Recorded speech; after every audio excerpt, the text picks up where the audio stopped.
Morning बच्चों।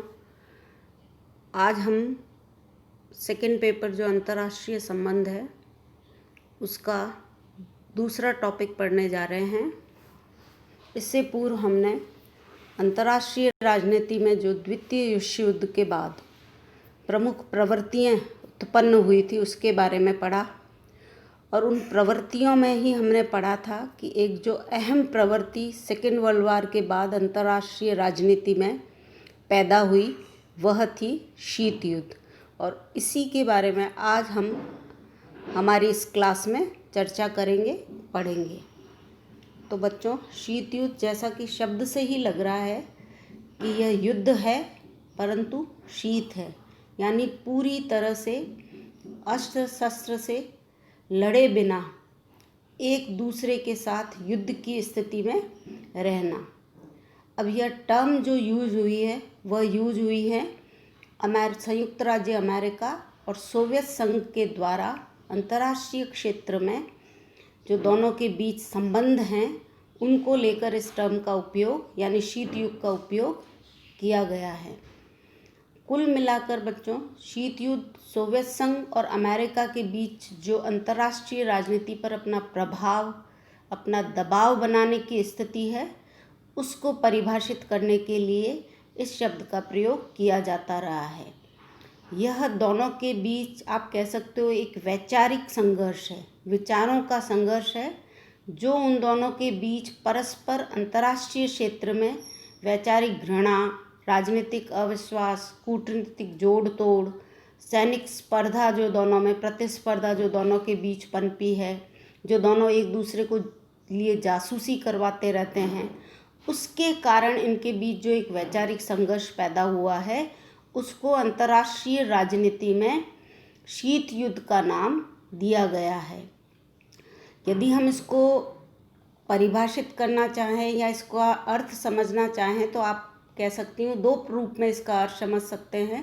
पहला तो यह कि यह एक वैचारिक संघर्ष है जिसमें दोनों विरोधी जीवन पद्धतियाँ हैं और दो विचारधाराओं का संघर्ष है। और यथार्थवाद में यदि इसको समझना चाहें तो वास्तविक रूप में ये दो महाशक्तियाँ जो हैं यूएसए और यूएसएसआर यानी संयुक्त राज्य अमेरिका और सोवियत संघ अंतर्राष्ट्रीय राजनीति में अपने प्रभाव में अधिक से अधिक विस्तार करना चाह रहे हैं, या दूसरे शब्दों में विश्व के अधिकांशतः देशों को अपने अपने प्रभाव क्षेत्र में लाने का प्रयास जो कर रहे हैं उसके कारण ही इन दोनों के बीच जिस तनाव या जिस संघर्ष ने जन्म लिया उसको शीत युद्ध कहा जा सकता है या कहा गया है। अब बात करते हैं इस शब्द के प्रयोग की। तो सबसे पहली बार एम बरूच ने साउथ कैरोलिन में असेंबली में भाषण देते हुए इस शब्द का प्रयोग किया था।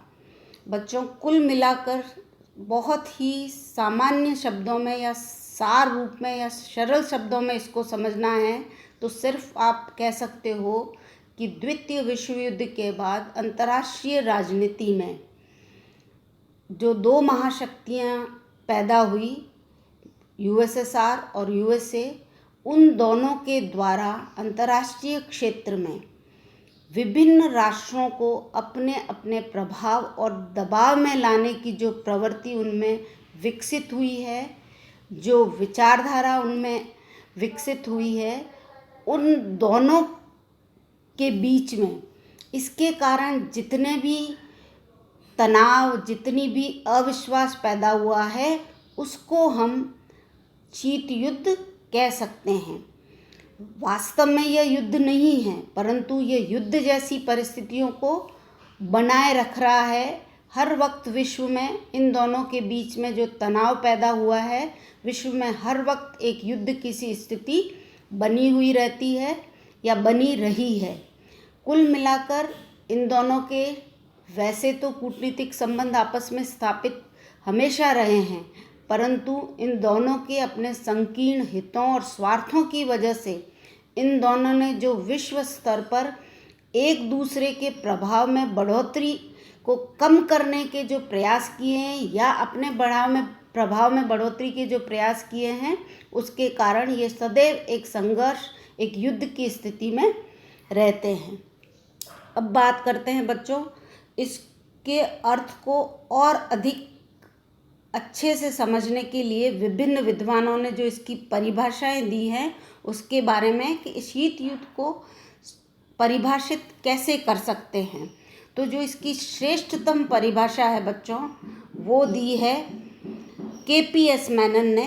बहुत सारे विद्वानों ने इसको परिभाषित करने की कोशिश की है, जिसमें MS राजन है, नेहरूजी है, फॉस्टर डलेस है, ग्रीव्स है, लुई हार्ले हैं, परंतु मेरे हिसाब से जो श्रेष्ठतम इसकी परिभाषा है, जो शीत युद्ध को श्रेष्ठ रूप में परिभाषित कर सकता है, वो है KPS मेनन के द्वारा दी गई परिभाषा कि जिसमें वो कहते हैं कि शीत युद्ध जैसा कि विश्व ने अनुभव किया, दो विचारधाराओं, दो पद्धतियों, दो गुटों, दो राज्यों, और जब वह अपनी पराकाष्ठा पर था तो दो व्यक्तियों के मध्य उग्र संघर्ष था।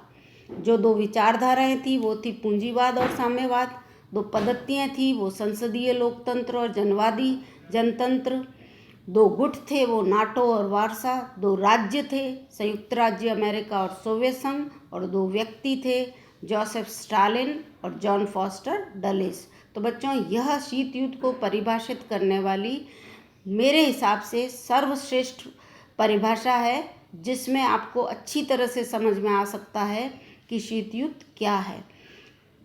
शीत युद्ध, जैसा कि मैंने पूर्व में भी कहा, यह युद्ध है परंतु वास्तविक युद्ध नहीं है। दोनों महाशक्तियों के बीच हर क्षण, हर समय, हर परिस्थिति में एक युद्ध बना रहता है, बस ये सशस्त्र युद्ध में नहीं हो रहा है, वैसी स्थिति है। यही कारण है कि नेहरू जी ने इसको निलंबित मृत्युदंड का वातावरण कहा, यानी आपको मृत्युदंड मिला हुआ है परंतु अभी वो निलंबित है, यानी कभी भी आपके मृत्युदंड की घोषणा वापस की जा सकती हो सकती है या की जा सकती है। अर्थात कभी भी दोनों महाशक्तियों के बीच जो ये अघोषित युद्ध वाला वातावरण है, जो ये शीत युद्ध वाला वातावरण है, कभी भी सशस्त्र युद्ध में परिवर्तित हो सकता है। संक्षेप में यदि शीत युद्ध के हम प्रमुख लक्षण बताएं तो वो इस प्रकार से बता सकते हैं बच्चों कि शीत युद्ध दो सिद्धांतों का नहीं वरन दो महाशक्तियों के बीच का संघर्ष है, यानी सोवियत संघ और अमेरिका के बीच का। दूसरा लक्षण कह सकते हैं कि शीत युद्ध में प्रचार का महत्व है। यह एक प्रकार से वाक युद्ध है, जिसमें परस्पर दोनों महाशक्तियों द्वारा एक दूसरे के विरुद्ध व्यापक प्रचार प्रसार करते हुए एक दूसरे की स्थिति को कमजोर करने की निरंतर कोशिशें जारी रहती है।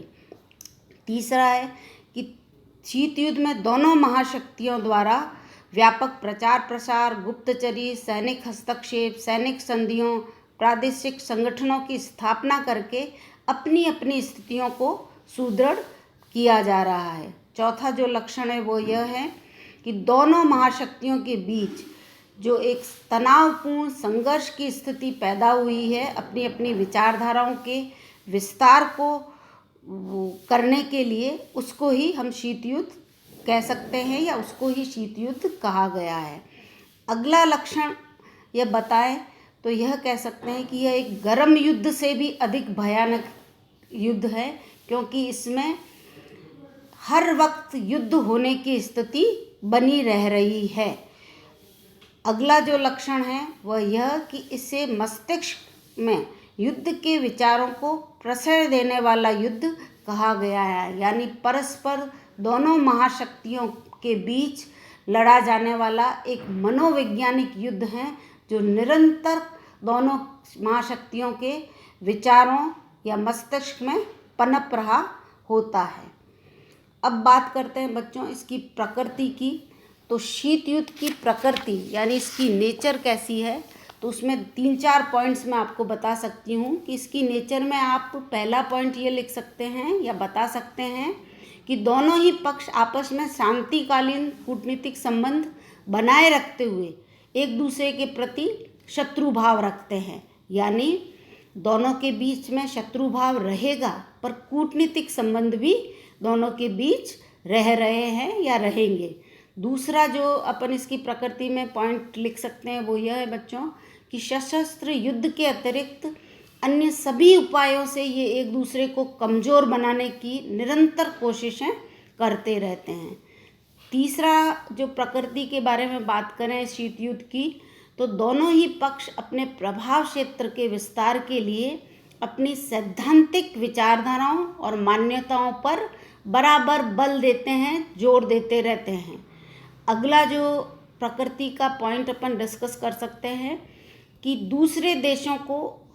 विश्व के दूसरे देशों को दोनों महाशक्तियों द्वारा अपने प्रभाव क्षेत्र में लाने के लिए आर्थिक सहायता देने का भी एक उपाय किया जा रहा है।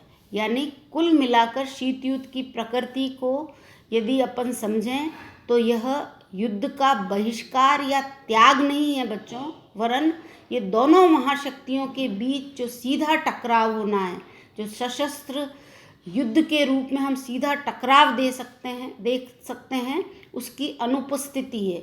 वास्तव में यह एक अघोषित युद्ध की तरह ही दोनों के बीच में निरंतर रहा है।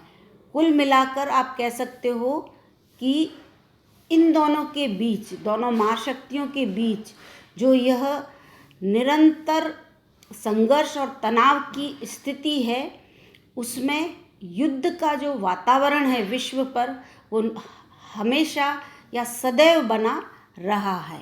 अब बात करते हैं बच्चों शीत युद्ध के कारणों की। तो आज वाली क्लास में मैं आपको इसके प्रमुख कारण बताऊंगी और उसके बाद अगली क्लास में हम इनको विस्तार से इन पर चर्चा करेंगे। तो जो शीत युद्ध के प्रमुख कारण हैं बच्चों, जो कि मैंने आपको आपके व्हाट्सएप ग्रुप पे भी सेंड किए हैं, इसका जो PDF है वो भेज दिया है, आप लोगों ने देख लिया होगा। आज प्रमुख कारणों के बारे में चर्चा करेंगे और विस्तार से इनको अगली क्लास में समझेंगे। तो शीत युद्ध के प्रमुख कारण इस प्रकार हैं बच्चों। पहला है एक ऐतिहासिक कारण, यार इतिहास में ही शीत युद्ध का कारण छिपा हुआ है। दूसरा है द्वितीय मोर्चे का प्रश्न। तीसरा है युद्धोत्तर उद्देश्यों में अंतर दोनों महाशक्तियों के बीच में। चौथा है सोवियत संघ द्वारा याल्टा समझौते की अवहेलना। अगला पॉइंट है सोवियत संघ द्वारा ही बाल्कन समझौते का अतिक्रमण। अगला पॉइंट है ईरान से सोवियत सेनाओं का न हटाया जाना। फिर अगला जो पॉइंट है, कारण है, वह है यूनान में सोवियत संघ का निरंतर हस्तक्षेप किया जाना। अगला शीत युद्ध का कारण है टर्की पर सोवियत संघ का दबाव बनाना। अगला पॉइंट है अणु बम का आविष्कार। फिर 10वां जो कारण है शीत युद्ध का, वो है सोवियत संघ द्वारा अमेरिका का विरोध करने वाला प्रचार अभियान। अगला है कि पश्चिम या अमेरिका द्वारा सोवियत संघ विरोधी नीतियों और प्रचार अभियान। अगला पॉइंट है